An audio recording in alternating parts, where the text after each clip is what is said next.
Nunal na nasa dibdib. Ang nunal na nasa kanang bahagi ng dibdib ay maaaring mga hulugan na magkakaroon ng tahimik na buhay at magiging masaya sa mga biyayang natatanggap. Nunal na nasa bewang.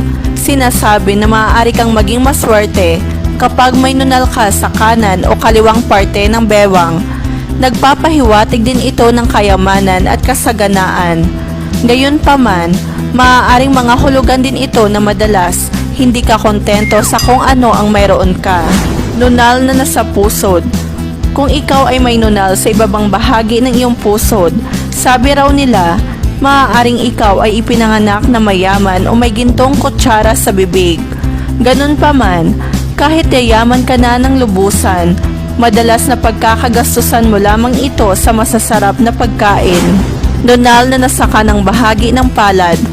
Kung mayroon kang nunal sa ang bahagi man ng iyong kanang palad, ito ay nangangahulugan ng kayamanan at mapalad na buhay. Kapag ang nunal mo ay nasa itaas na kalahating bahagi ng palad, maaaring dumating ng maaga sa buhay mo ang tagumpay at kasaganaan.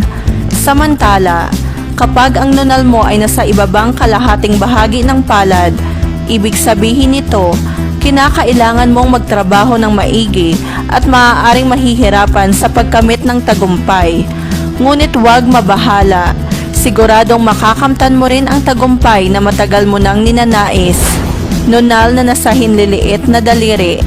Kung ikaw ay may nunal naman na matatagpuan sa hinliliit na daliri, mapakanan o kaliwa man, ito ay senyales daw na maaaring maglalakbay ka sa iba't ibang parte ng mundo sa buong buhay mo.